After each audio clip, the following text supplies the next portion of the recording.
네, 5월달 설교 주제가 하나님 나라 백성의 언어입니다.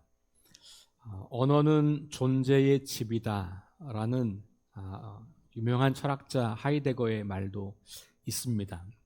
그만큼 언어는 우리 정체성을 드러내준다, 이런 의미이기도 하지요. 그 사람이 말을 하는 걸 보면 그 사람의 소속을 알 수 있다, 이런 거죠.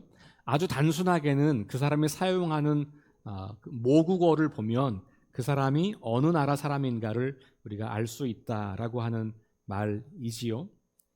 우리는 한국 사람이니까 한국말을 사용하는 거예요. 그 사람들이 우리가 한국말을 하는 것을 보면서 저 사람은 한국 사람이겠구나, 이렇게 이야기를 하는 거죠. 물론 어떤 언어는 여러 나라들이 동시에 쓰기 때문에 국적을 정확히 알아맞추기 어려운 나라도 있습니다만, 특별히 영어를 일 언어로 사용하는 나라들이 아주 많아서 그렇습니다만, 어쨌든 정체성을 보여주는 것이죠. 일본어를 하는 사람을 보면 우리는 저 사람이 일본 사람인가 보다라고 생각을 하게 되는 겁니다.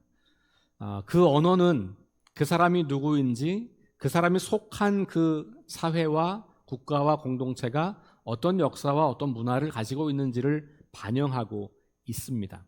마찬가지로 하나님 나라 백성으로 우리 스스로를 정의한다면, 그러면 하나님 나라 백성이 사용하는 언어가 있지 않을까? 물론 그게 어디 정해져 있진 않아요. 그럼에도 불구하고 정체성에 걸맞게 하나님 나라 백성답게 언어를 사용하는 것은 충분히 가능한 일이겠다라는 생각을 해봅니다.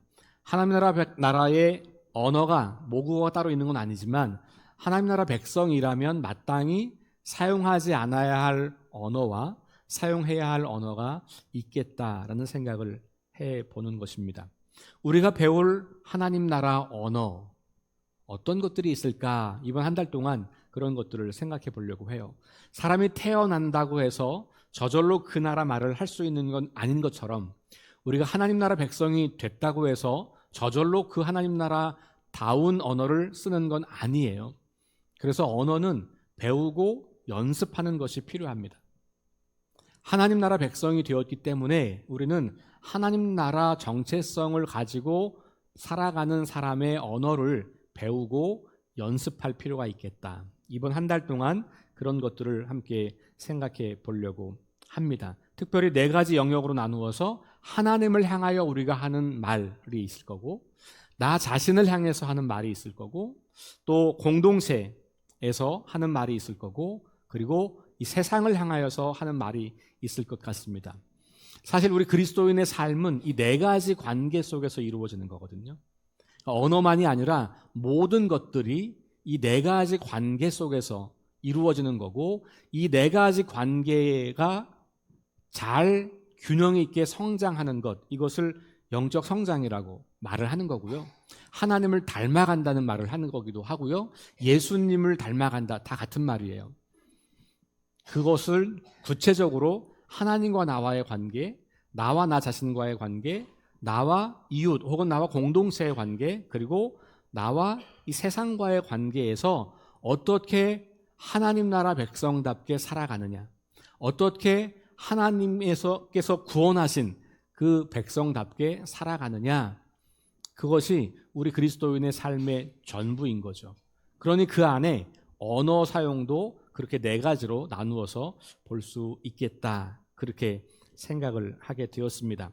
그러면 먼저 하나님 나라 혹은 하나님 나라 백성은 누구이고 하나님 나라는 무엇인가, 여러 가지로 설명할 수 있습니다만 아주 압축적으로 하나님 나라를 설명한다면 하나님이 다스리는 나라예요. 하나님이 다스리는 나라, 이게 어떤 지역 개념이 아니고 하나님의 다스림이 있는 곳은 하나님의 나라인 거예요. 그러니까 우리가 어느 공간 개념이라기보다는 하나님이 지금 내 삶을 통치하고 다스리고 있다면 나는 하나님 나라에 거하고 있는 거예요. 내가 지금 하나님의 다스림과 통치를 받고 그 하나님 나라와 하나님의 다스림과 통치에 복종하고 그 테두리 안에서 살고 있다면 우리는 이 땅을 살고 있지만 하나님 나라 백성으로 사는 거다. 그런 말이에요. 그러니까 하나님 나라는 지금 여기에서 우리가 경험하는 나라고 지금 여기에서 살아내는 나라인 거예요. 우리와 관계가 없는 저 멀리 있는 나중에 죽으면 가는 하나님 나라만 있는 게 아니라는 거예요. 그러니까 예수님 말씀을 가만히 들여다보면 하나님 나라에 들어간다는 표현도 있지만 하나님 나라가 이곳에 온다는 표현이 굉장히 많고 지금 여기에서 하나님 나라가 이미 시작되었다고 하는 것을 늘 말씀하시거든요. 그러니까 우리는 지금 이 땅을 살면서 동시에 하나님 나라를 사는 사람들인 거예요. 이게 이중국적자예요. 이중국적자. 자, 그러면 저와 여러분들이 하나님의 다스림 안에 있다고 믿는다면 우리는 하나님 나라 백성이라는 정체성을 가지고 있는 사람이에요. 내가 이 땅을 살아가면서 하나님이 나를 다스리는 게 모르고 있거나 그런 거 없다고 믿거나 그게 불가능하다고 믿으면 그러면 우리는 하나님 나라 백성으로 사는 건 아닌 거예요.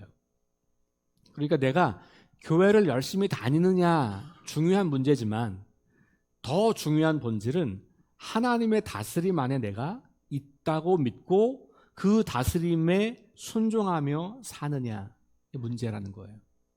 그게 우리 그리스도인의 삶인 거죠. 자, 하나님 나라 백성은 그렇게 하나님 나라에 속한 사람이고 하나님 나라는 하나님의 다스림이 실현되는 곳. 그래서 우리 마음속에도 하나님 나라가 임하기도 하는 거고 마음에만 있는 게 아니라 우리의 삶의 공간에도 하나님 나라가 임하는 거죠. 하나님 나라 백성으로 사는 사람들이 많아지면 이 땅 구석구석이 하나님 나라가 되는 거예요. 왜냐하면 하나님의 통치를 받는 사람들이 그곳에 살고 있고 그 삶의 공간과 그 삶의 방식을 하나님 나라의 통치의 방식으로 바꾸기 때문에 그런 거죠. 그러니까 하나님 나라는 우리가 하나님 나라 백성으로 살아가면 이 땅에 드러나는 나라라고 할 수도 있는 거예요. 자, 그런데 사실 우리는 그렇게 하나님의 다스림을 받을 수 없는 하나님의 다스림 속에 들어올 수 없는 존재였던 거죠. 창세기는 그것을 선악과 사건으로 우리에게 소개하고 있죠. 하나님이 먹지 말라고 했던 선악과를 먹은 후에 인간은 하나님을 두려워하기 시작합니다. 하나님과 친밀한 관계 속에 있던 인간이 하나님을 두려워하여 하나님을 피할 수밖에 없는 존재가 되었습니다. 하나님께 핑계하면서 자신의 잘못을 감춥니다.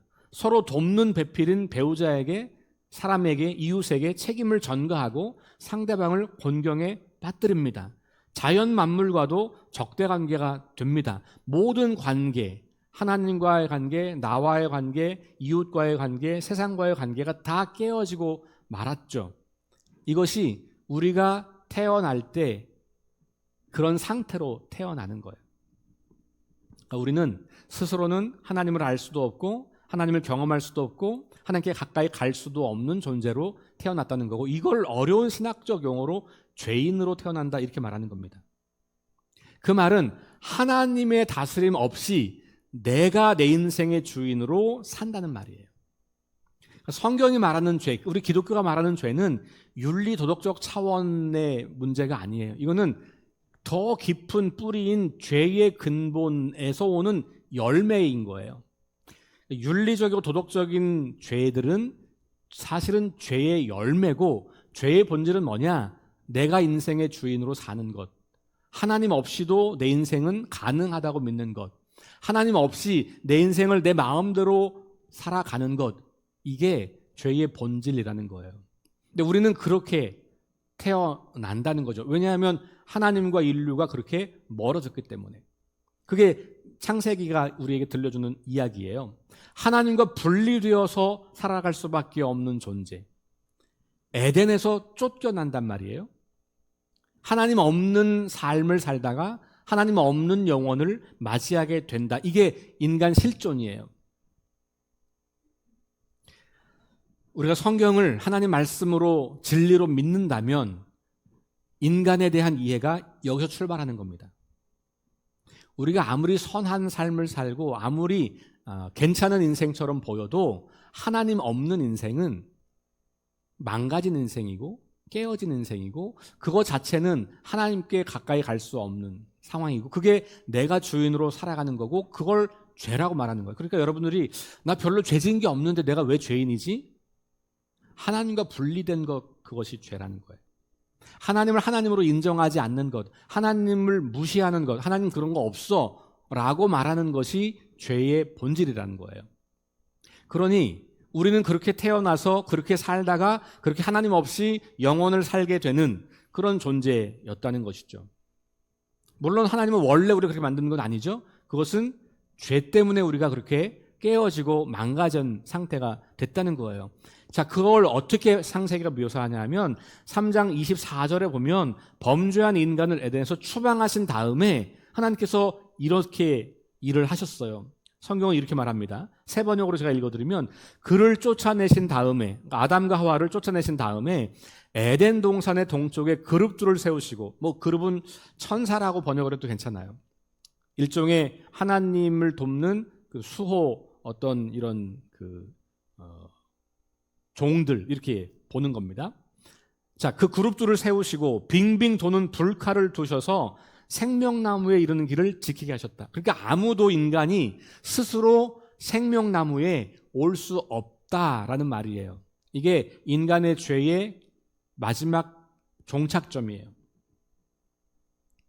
근데 그런 상태에 있는 우리 인간을 바울은 로마서에서 뭐라고 이야기하냐? 3장 23절에 이렇게 말합니다. 모든 사람들이 죄를 범하였습니다. 그래서 사람은 하나님의 영광에 못 미치는 처지에 놓여 있습니다.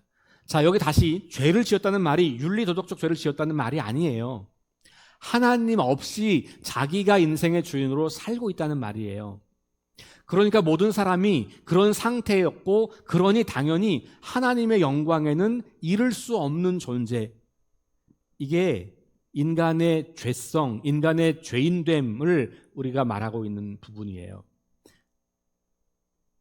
하나님의 영광과 거룩에 절대로 우리 힘으로 도달할 수가 없는 운명에 처해 있는 것. 이게 땅의 사람들의 특징인 겁니다.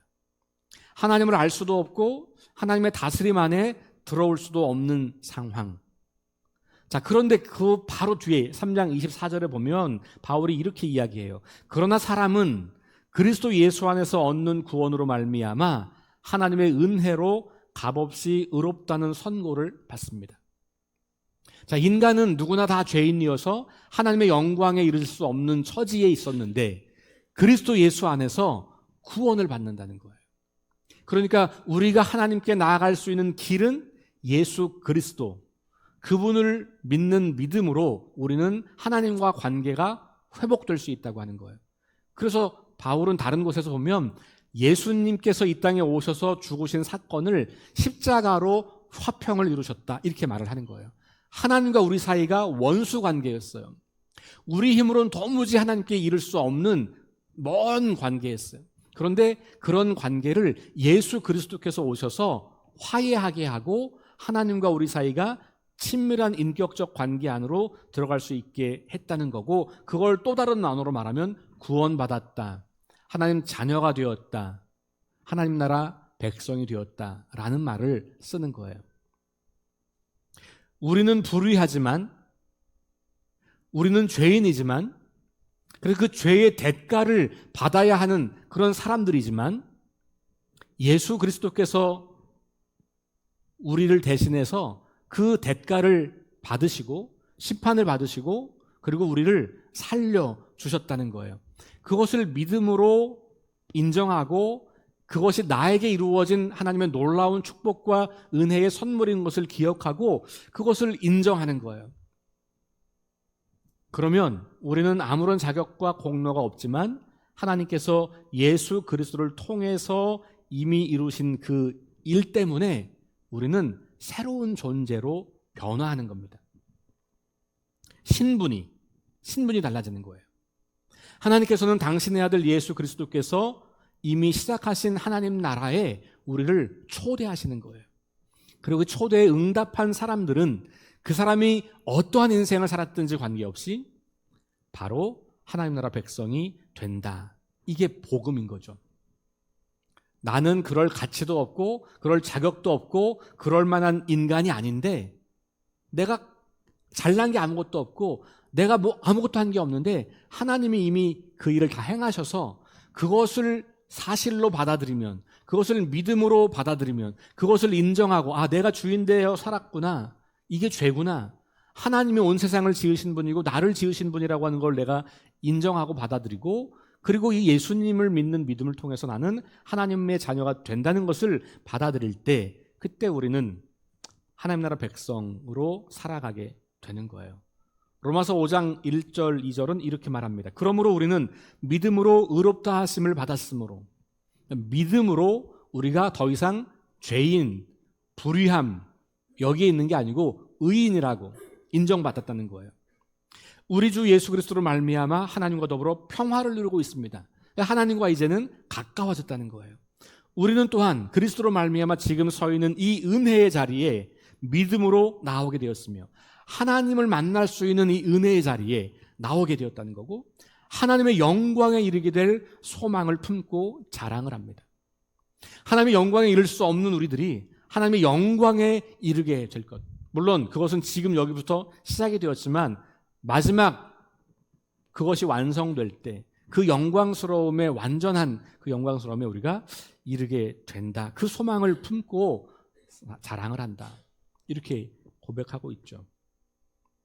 하나님을 알지 못했던 우리, 하나님께 가까이 갈 수 없었던 우리, 하나님을 예배할 수도 없었던 우리가 예수 그리스도를 통하여 하나님을 알 수 있는 존재로, 하나님의 은혜의 보좌 앞에 담대히 나아갈 수 있는 존재로, 하나님의 이름을 부르며 예배하고 찬양하는 존재로, 하나님의 영광이 충만한 그 나라에 감히 들어갈 수 있는 존재로 바뀌었다는 거예요.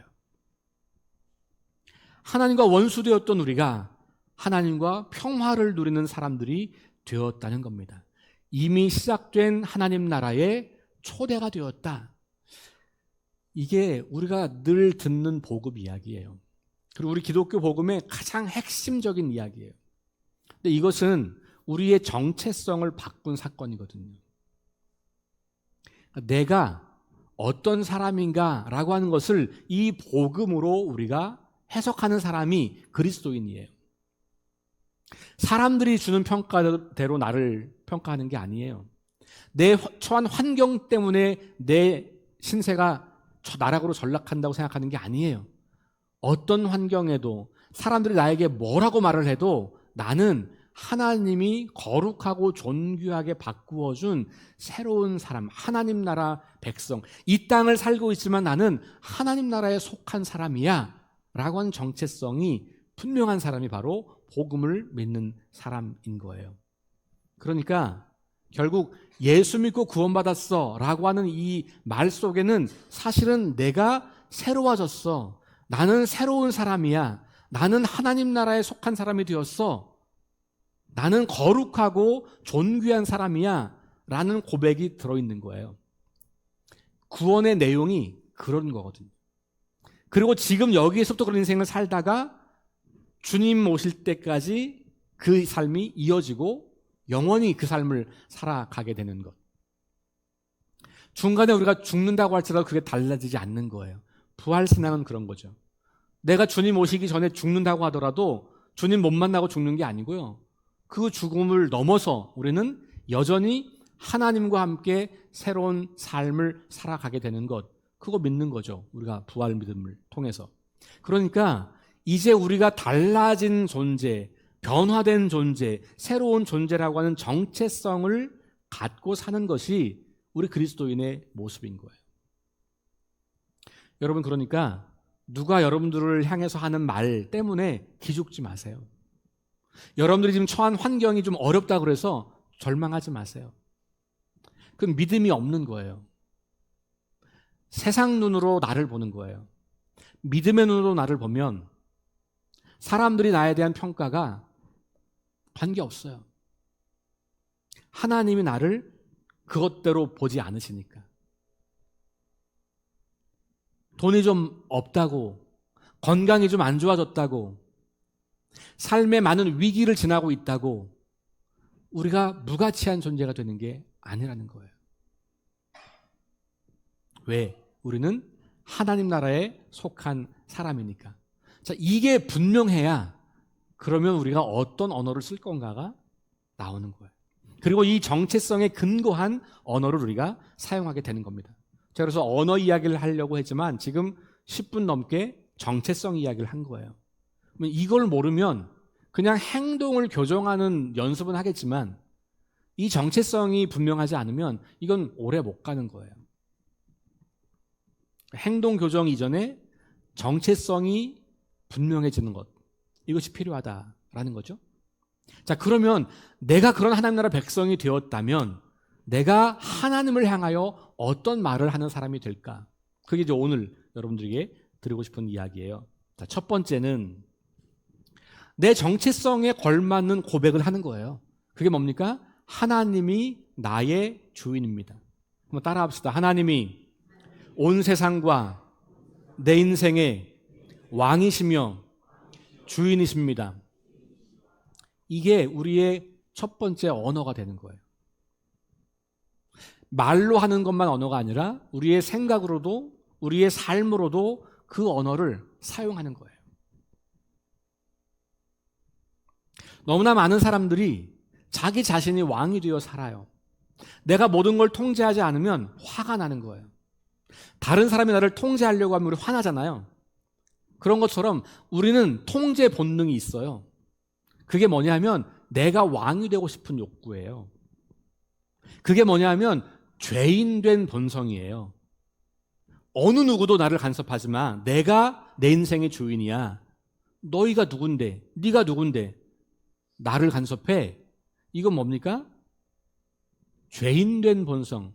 새로운 정체성 이전의 정체성으로 사는 거예요. 근데 그게 우리가 신분이 바뀌었다고 해서 갑자기 그게 확 달라지지 않는 거예요. 믿음으로 우리는 그 신분을 고백하면서 여전히 예전의 그 정체성, 죄인된 정체성, 내가 주인으로 살고 싶은 그 욕망을 끊임없이 견제하며 그것과 씨름하며 사는 거죠. 그래서 이 고백이 너무 중요한 거예요. 매일같이 우리는 이 고백을 해야 되는 거예요. 아침에 눈을 뜨자마자 내 인생의 주인은 하나님이셔. 하루를 지나가면서 틈틈이 끊임없이 내가 주인 되고 싶은 욕망이 올라올 때마다 내 인생의 주인은 내가 아니야, 하나님이야. 이 고백을 계속 해 나갈 때 그게 바로 새로운 정체성을 갖고 있는 사람이 그렇게 살아가는 것이죠. 하나님 외에는 그 누구도 나 자신도 내 인생의 주권자가 될 수 없다는 겁니다. 하나님을 이거 뒤집으면 하나님을 창조주로 인정하지 않고 하나님을 내 삶의 주인으로 왕으로 인정하지 않는 것, 그 상태로 돌아가지 말라는 거예요. 예전 상태로 돌아가지 말라고 하는 것입니다. 인생이 자기 마음대로 되지 않을 때 하나님을 향하여 혹은 다른 사람을 향하여 화를 내고 싶은 마음이 올라와요. 하나님이 없다고 부정하는 사람들도 있어요. 자기 뜻대로 자기 문제를, 자기 뜻대로 모든 문제를 해결하려고 하는 경향이 있어요. 때로는 내 힘으로 안 되면 나보다 힘센 사람 혹은 돈 혹은 그 어떤 다른 것들을 찾아요. 때로는 내 삶의 고통과 어려움과 문제 때문에 그것을 위로해주고 그것을 달래줄 무슨 어떤 물질이나 대상을 찾아요. 마약을 하는 사람도 있고 술에 빠지는 사람도 있고 스포츠에 빠진 사람도 있고 도박을 하는 사람도 있고 게임을 하는 사람도 있고 운동에 빠진 사람도 있고 관계에 중독된 사람도 있어요. 이 모든 것들이 뭡니까? 내가 내 삶을 통제하고 싶은데 안 되기 때문에 누군가에게 내 인생을 내어 맡기는 거예요. 우리가 탐닉하는 그 모든 대상은 결국은 내가 그것을 탐닉하지만 결국은 그것이 내 삶의 주인 노릇을 하게 되는 겁니다. 그러니까 여러분, 우리는 하나님을 주인으로 삼고 살지 않으면 내가 주인으로 살아가거나 혹은 다른 그 무엇에 노예로 살거나, 하나님은 우리 인간을 홀로 스스로 살 수 있는 존재로 만들지 않았어요. 누구를 의지하며 사느냐, 누구와 함께 사느냐가 우리 행복의 중요한 기준이에요. 하나님과 함께 사느냐 아니면 나 스스로 살려고 하느냐, 혹은 하나님 외에 다른 어떤 것들을 의지해서 거기에서 위로를 찾고 그것에 인생의 소망을 두고 사느냐, 여기 문제인 거예요. 그러니까 우리 그리스도인들, 하나님 나라 백성들이 사용해야 하는 첫 번째 언어는 이걸 분명히 하는 거예요. 내 인생의 주인이 누구인가. 그 주인 되신 하나님을 하나님으로 인정하는 것. 하나님을 하나님으로 인정하지 않고 하나님을 내 종처럼 부르려고 한 사람들이 너무 많아요. 내 마음대로 하나님은 내 말을 다 들어줘야 되는 분인 거죠. 내 마음대로 안 해주면 하나님께 화가 나잖아요. 그거 내가 주인인 거죠, 내가. 우리는 교리적으로는 하나님이 내 삶의 주인이라는 걸 다 알아요. 그러나 그게 교리의 지식이 아니라 내 삶의 진실한 고백이어야 한다는 거죠. 그런 의미에서 우리는 아침에 눈을 뜨자마자 하나님, 오늘 하루도 주님의 것입니다. 저에게 맡기셨으니 주님께서 다스려 주십시오. 하나님, 오늘 하루도 주님의 다스림 속에 살고 싶습니다. 수많은 유혹이 있다고 할지라도 그 유혹에 무너지지 않게 도와주세요. 그렇게 기도하는 겁니다. 하나님 나라 백성의 첫 번째 정체성, 온 세상과 내가 하나님의 다스림 안에 있다고 하는 것을 인정하고 입술로 고백하고 선포하는 저와 여러분들 수 있기를 주의 이름으로 축원합니다. 예배의 언어가 아니라 일상의 언어로, 예배 때만 그렇게 하는 게 아니라, 찬양의 가사가 그러니까 그걸 부르는 게 아니라, 기도할 때 써야 되는 마땅한 어휘로 그걸 선택하는 게 아니라 일상의 삶에서, 하루하루의 삶 속에서 그것을 고백하고 인정하고 살아가는 거죠. 두 번째는 우리를 하나님 나라 백성 삼으신 그 하나님의 크신 사랑과 은혜를 기억하며 거기에 감사하고 찬양하는 거예요. 말씀드린 것처럼 우리의 능력과 자격으로 우리가 달라진 게 아니잖아요. 나는 도무지 그럴 수 있을 사람이 아닌데 하나님께서 은혜로 우리에게 주신 선물이란 말이에요. 내가 물론 반응을 하는 내 노력은 있지만, 그러나 내가 반응하기 전에 하나님이 행하신 그 일이 없다면 반응할 게 없는 거예요. 하나님이 이미 행하신 일이 있기 때문에 우리는 그것에 반응하는 거거든요. 그러니 하나님께서 우리를 이렇게 바꾸어 주신 그 은혜에 감사하고 찬양하는 그런 삶을 우리가 사는 거예요. 그렇다고 하루 종일 찬양만 부르는 얘기가 아니라 우리의 입술과 우리의 관계와 우리의 행동하는 모든 방식에서 하나님을 높이고 하나님을 인정하고 하나님께 감사하는 그런 삶이 되어야 한다고 하는 겁니다. 조준모라는 분이 있어요. 한동대학교 언어학과 교수님이면서 동시에 찬양 사역자예요. 이분이 쓴 곡들이 많아요. 여러분들 대표적으로 아는 곡이 그걸 겁니다. 그의 생각. 하나님은 너를 사랑하는 분. 그 찬양. 자기 아들 태어나기 전에 그 아들을 생각하면서 지은 곡인데 그게 한국에 굉장히 사랑을 많이 받았어요. 근데 그분이 쓴 또 하나 노래 중에 하나가 십자가에서라는 찬양이에요. 이 십자가에서라는 찬양이 가사가 이렇습니다. 십자가에서 그는 내 이름 바꾸셨네. 고아에서 아들로, 거절에서 용납으로, 죄인에서 의인으로 바꾸어 주셨네. 저주에서 축복으로, 원수에서 연인으로, 창기에서 신부로 바꾸어 주셨네. 십자가에서 그는 내 이름 바꾸셨네. 이름이 바뀌었다는 말은 존재가 달라졌다는 말이거든요. 우리는 비천하고 쓸모없고 무익하고 절망 가운데 있었던 존재인데 십자가에서 죽으신 그 주님께서 우리를 하나님의 보호자의 자리에 옮겨주신 거예요. 우리가 죽어야 할 십자가에서 예수님이 대신 죽으시고 우리가 있어야 할 이 자리가 아니라 주님이 계셨던 그 자리로 우리를 옮겨주신 거예요. 그래서 우리가 진노의 자녀에서 하나님의 자녀로 이름이 바뀌었는데 그 이름은 단순히 이름이 아니라 우리의 존재가 완전히 달라졌다는 거잖아요. 여러분, 이게 얼마나 놀라운 일이에요. 얼마나 신비한 일이에요. 이게 진짜 믿어진다면 어찌 우리가 그 하나님 앞에 찬양과 감사를 생략할 수가 있겠습니까? 어찌 우리의 삶이 힘들다고, 어찌 내 삶이 좀 고통스럽다고 그 구원의 하나님을 망각할 수 있겠습니까? 오히려 삶이 힘들수록, 삶이 어려울수록, 누군가 나를 향해서 끝없는 부정적인 이야기를 할 때일수록 우리는 내가 어떤 존재인지, 하나님이 나를 어떻게 바꾸셨는지를 기억해내고 그 하나님을 찬양하고 감사하는 삶을 살아갈 수 있다는 거예요. 바울이 그렇게 이야기했잖아요. 항상 기뻐하라, 쉬지 말고 기도하라, 범사에 감사하라. 어떻게 항상 기뻐하고 범사에 감사하겠어요? 쉽지 않은 일이죠. 그런데 그게 가능한 이유는 우리가 누구인지, 하나님이 우리를 위해서 무슨 일을 행하셨는지를 선명하게 기억하고 그것을 우리의 정체성으로 인정할 때 우리는 그 일을 할 수 있다는 겁니다. 그래서 하나님 나라 백성은 삶이 아무리 어렵고 힘들어도 내가 아무것도 아닌 것 같은 그런 존재로 무시당하고 실패와 실수가 연속된다고 하더라도 예수 그리스도 안에서 변화된 나 자신을 바라보는 사람입니다. 그러니까 이것이 우리에게 진정한 위로와 소망이 되는 거예요. 그리스도 안에 있는 난, 그 정체성이 분명하다면 불안함과 우울함 속에서도 두려움을 떨쳐낼 수 있는 거예요. 불평하고 원망하는 대신 찬양과 감사를 올려드릴 수 있는 겁니다. 이 놀랍고 신비한 축복이 그리스도 안에서 하나님 나라 백성된 우리 모두에게 충만해지기를 축원합니다. 세 번째, 하나님 나라 백성은 그래서 우리의 그 정체성에 걸맞게 거룩한 언어를 사용해야 돼요. 하나님께만 그런 게 아니라 사람들에게도. 이제 그거는 다음 3시간에 걸쳐서 좀 더 나눠서 할 얘기지만, 그런데 문제는 뭐냐면 우리가 그렇게 언어를 사용하지 못할 때가 많다는 거예요.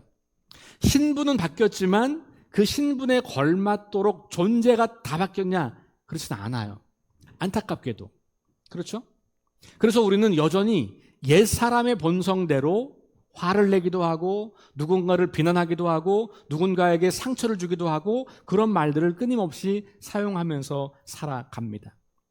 이 세상을 살아가는 동안에 완전한 하나님의 거룩에 이를 수 없는 존재인 거죠. 이 세상은 여전히 깨어있고 하나님 나라를 살아가는 것을 방해하는 세력이 여전히 있기 때문에 그 나라가 완성될 때까지 우리는 끊임없이 그렇게 부족한 존재일 수밖에 없을 거예요. 그러나 그렇다고 그걸 주저앉는 게 아니라, 그렇지만 계속해서 더 나은 그리스도인으로, 더 나은 하나님 나라 백성으로 살아가는 연습을 하는 거죠. 그러니까 여전히 우리는 입술로 범죄할 때가 있다는 거예요. 그럴 때 우리가 그냥 그럴 수도 있지 뭐 이렇게 넘어가는 게 아니라 그것에 대해서 상대방에게 사과를 하는 것 기본이고, 하나님 앞에 회개하는 것, 그게 하나님을 향해 우리가 드려야 할 고백인 거예요. 하나님께서 저에게 주신 입으로 제가 하나님 나라 백성답지 않게 말을 해서 누군가에게 상처를 주었고 누군가의 삶을 무너뜨렸고 누군가의 삶에 아픔을 주었습니다. 그렇게 하지 않겠습니다. 회개합니다. 이렇게 기도하는 것이죠. 야고보 사도는 한 입으로 하나님을 찬양하고 하나님의 형상대로 지음받은 사람을 저주하는 것이 마땅하지 않다, 이렇게 말하고 있어요. 여러분, 이번에 이제 5월에 야고보서 읽다 보면 말과 언어에 관련된 것들이 군데군데 많이 등장해요. 혀라고 말하기도 하고 입술로 말하기도 하고, 어쨌든 우리가 그렇게 연약함이 있어요. 그래서 그럴 때마다 우리는 회개하는 기도를 드리는 겁니다. 여러분, 우리가 잘못했는데 그것을 당연하다고 여기기 때문에 그걸 못 고치는 거예요. 잘못했는데 회개하지 않기 때문에 똑같은 실수를 반복하는 겁니다. 그러니까 우리가 잘못한 것을 깨달을 때마다, 내 말을 잘못 사용한 것을 기억할 때마다 회개하십시오. 물론 회개만 갖고는 안 돼요. 그 사람에게도 용서를 구해야 되겠지만 하나님 앞에서도 우리는 회개하는 거죠. 하나님, 거룩한 삶을 살지 못했습니다. 입술로 범죄했습니다. 입술로 누군가를 무너뜨렸습니다. 저의 연약함을 돌아보시고 저를 구원해 주십시오. 회개합니다. 참회합니다. 그렇게 기도하는 거예요. 한 주간의 우리의 언어 생활을 점검해 보면 우리는 수없이 많은 실수를 합니다. 저 역시 예외가 아니어서 저에게 가장 큰 숙제 중에 하나가 바로 언어예요. 버럭 이렇게 화를 내는 그런 모습이 저에게 있거든요. 제가 여러분들 앞에서는 목사니까 굉장히 많이 참는 거예요. 네. 그걸 못 보시면 다행이고요. 그걸 경험하신 분들은 아, 저 인간이 저런 연약함이 있구나, 불쌍히 여기시고 기도해 주시면 좋겠어요. 제 가까운 사람일수록 제가 실수를 많이 하겠죠. 여러분들도 그렇잖아요. 가까운 사람에게 실수하잖아요. 가족들에게 상처 주잖아요. 자녀들에게 상처 주고 부모님에게 상처 주고. 왜 그럴까요? 너무 가까워서 경계가 없기 때문에 그렇잖아요. 저와 여러분 사이는 적당히 가까워서 또는 조금 멀어서 그런 말을 할 여유가 시간이 없어요. 그냥 또 제가 그냥 목사의 역할을 수행하다 보니까 그냥 좀 참는 게 있을 수 있어요. 그래도 못해서 여러분들에게 상처를 준 일이 있다면 죄송합니다. 여러분, 그게 저의 연약함 있어요. 여러분들은 어떠십니까? 그럴 때, 기억날 때 하나님께 회개하는 거. 하나님, 잘못했습니다. 하나님 나라 백성답게 살고 싶습니다. 그래서 그 다음 네 번째가 연결돼요. 네 번째가 뭡니까? 오늘 읽은 말씀이에요. 네 번째가 뭐예요? 단순히 회개하는 것만이 아니라 하나님 제 입술에 파수꾼을 세워주세요. 제 입술을 지켜주세요 라고 하는 기도. 오늘 이 시편의 저자는요, 매우 큰 인생의 곤궁과 위기와 어려움 앞에 있는 거예요. 그런데 입술로 범죄하지 않게 해달라고 간절히 기도하는 겁니다. 오늘 말씀을 그 뒤에 두 절을 더 읽으면 이렇게 읽을 수 있어요. 3절 읽었지만 4절과 5절까지 읽으면 이렇습니다. 여호와여 내 입에 파수꾼을 세우시고 내 입술의 문을 지키소서. 오늘 읽었어요. 그 뒤에 내 마음이 악한 일에 기울어 죄악을 행하는 자들과 함께 악을 행하지 말게 하시며 그들의 진수성찬을 먹지 말게 하소서. 지금 자기를 공격하는 악인들이 있어요. 내 삶을 무너뜨리려고 다가오는 원수들이 있어요. 내가 그런 사람들처럼 되지 않기를 기도하는 거예요. 말로 실수하지 않기를 기도하는 거예요. 내가 나를 공격하는 원수지만 그들을 말로 공격하지 않겠다는 기도예요. 의인이 나를 칠지라도 은혜로 여기며 책망할지라도 머리에 기름같이 여겨서 내 머리가 이를 거절하지 아니할지라. 그들의 재난 중에도 내가 항상 기도합니다. 그런데 여러분, 우리의 삶 속에서 우리의 원수가 우리에게 다가와서 수많은 공격을 할 때 우리는 무참히 넘어져요. 입술로 범죄함으로. 그렇죠? 근데 우리는 내가 당한 만큼 갚아주기는 그런 마음으로 당연하게 그렇게 하지 않습니까? 그러면서 상대방이 먼저 했으니까, 저 사람은 그럴 만한 사람이니까 우리는 그러면서 우리의 입술로 끝없이 사람들의 삶을 공격합니다. 자, 그래서 우리에게 회개하는 것과 더불어 필요한 것은 하나님 제 입술에 파수꾼을 세워주소서. 파수꾼이 뭐예요? 파수꾼. 지금 우리로 말하면 경계근무 서는 거예요. 경계근무. 적이 오면 빨리 발견해가지고 알려서 우리 부대가 대비할 수 있게 알려주는, 다 자고 있을 때 경계근무 쓰는 거거든요. 우리로 말하면 저 휴전선 철책에서 경계근무 쓰는 게 파수꾼 쓰는 거예요. 자, 우리 삶에 다가오는 악한 세력이 있다는 거예요. 우리의 입술을 잘못 사용하여 하나님 나라 백성답게 살지 못하도록, 우리가 하나님 나라 백성이 아니고 여전히 죄의 자녀로 살아가도록 유혹하는 그런 무리들이 우리에게 다가오고 있다는 거예요. 그러니 주님, 제 입술에 파수꾼을 세워주세요. 그래서 미리 인지해서 알아채리고 방어할 수 있도록 도와주세요. 그런 기도예요. 성령께서 우리의 파수꾼이 되어주십니다. 성령께서 우리의 입술을 주장해 주시는 분이시기도 해요. 그러니 여러분, 우리가 하나님 나라를 향하여 하는 언어 중에 회개함과 동시에 하나님 제 입술을 지켜주세요. 여러분, 이 한 주간 동안 아침마다 눈을 뜨면서 이 네 가지 고백을 해보시면 좋겠어요. 주보에 다 들어있으니까 기억 못해도 괜찮아요. 주보 다시 확인하시면 됩니다. 주보 가지고 가셔서 다시 말씀 읽어보시면서, 아, 내가 하나님 나라 백성이니까 하나님을 왕으로 고백하는 사람이야. 내 인생의 주인은 내가 아니야. 하나님이야. 아, 나처럼 이런 인간을 구원하신 그 하나님의 구원, 그 은혜와 사랑을 기억하니 감사와 찬양을 계속 드려야 되겠구나. 그런데 내가 내 입술로 범죄하고 사람들을 힘들게 하고 고통스럽게 하고 사람들을 저주하고 사람들을 비난하고 욕하고 화를 내고 그래서 상처를 주었던 그런 순간들이 기억날 때마다 하나님, 잘못했어요. 용서해 주세요. 거룩한 삶을 살고 싶어요. 그러니 제 입술에 파수꾼을 세워주세요. 제 입술로 사람을 죽이는 사람이 아니라 사람을 살리는 사람이 되고 싶습니다. 그렇게 기도하는 것. 그것이 우리 하나님 나라 백성들이 하나님을 향하여 드리는 언어. 물론 더 많이 있겠지만 이런 정도로 요약을 해 보았습니다. 이번 한 주간 매일매일 순간순간 이 말씀을 기억하시면서 하나님 향하여 하나님 나라 백성다운 언어를 사용함으로써 우리가 어디에 있는지 우리의 정체성을 선명하게 드러내며 살아가기를 바랍니다. 우리의 정체성이 점점 더 선명해지고 확고해지기를 바랍니다. 우리를 거룩하게 하신 하나님의 거룩하심을 점점 닮아가는 저와 여러분 될 수 있기를 주의 이름으로 축원합니다.